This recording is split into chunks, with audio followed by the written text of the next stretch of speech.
আচ্ছা ভাই, তো মনে করো যে এই যে ত্রিভুজটা, এটা হচ্ছে তোমার একটা সমবাহু ত্রিভুজ। তো সমবাহু ত্রিভুজের ক্ষেত্রফল কি? √3/4, এরপর হবে এখানে a স্কয়ার। এগুলো সবাই জানি আমরা, ঠিক আছে? তো কীভাবে এলো এগুলো, সেগুলো কিন্তু অনেকে জানো না। এখন অনেকে ভাবতেছে এটা কি ভাই সমবাহু ত্রিভুজ? একটু ভেবে নাও ভাই, আমার একটু ছবিটা একটু ভুল হয়েছে, তো একটু ভেবে নাও, চিন্তা করে নাও দয়া করে। তো দেখো আমরা এখানে কি করতে পারি বলো তো? আমরা এখানে একটা লম্ব আঁকতে পারি। আমি আগেই এঁকে ফেলছি। তো এরকমভাবে আমরা লিখতে পারি যে এডি লম্ব হচ্ছে বিসি, এটা আমরা আঁকতে পারি। তো আঁকলাম। এখন যেহেতু এডি লম্ব বিসি আঁকছি, তার মানে কি? এটা হচ্ছে তোমার এই। এখন বিডি সমান সমান কী বলো তো? সব কয়টা বাহুর যে পরিমাপ সেটা কিন্তু এ, ঠিক আছে?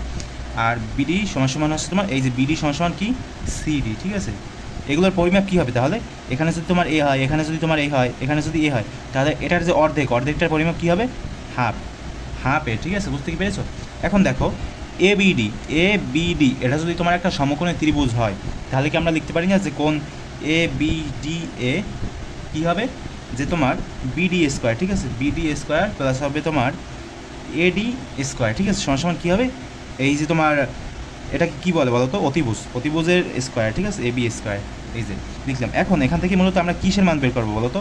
এখান থেকে যদি আমরা এডি, এই যে এডি এর যদি মানটা, সেটা যদি বের করার চেষ্টা করি, তাহলে এভাবে লিখতে হবে না যে এডি স্কোয়ার সমান সমান হচ্ছে তোমার এবি স্কোয়ার, আর বিডি স্কোয়ার যদি এই পেশে চলে আসে, তাহলে হবে এখানে মাইনাস বিডি স্কোয়ার। বুঝতে কি পেরেছো?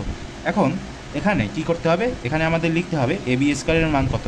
এই যে এ বি স্কোয়ার এ না, তাহলে এখানে লিখবো এ স্কোয়ার। আর এখানে বিডি মানে কি?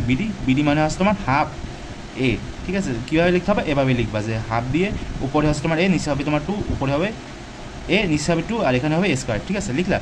এখন আমি একটু ওই পাতায় না যে এই পাতায় লিখে ফেলি, যে মানে ক্যালকুলেশনটা করে ফেলি, যে এখানে হবে তোমার এ স্কোয়ার মাইনাস এখানে হবে এ স্কোয়ার বাই 4। এখন তুমি যদি লসাগু করো, তাহলে যেটা আসবে সেটা হচ্ছে 4, আর 4 এখানে হবে তোমার 4 এ স্কোয়ার মাইনাস এ স্কোয়ার, তাহলে এখানে থাকবে তোমার 4/3 এ স্কোয়ার। বুঝতে কি পেরেছো যে কীভাবে আসলো?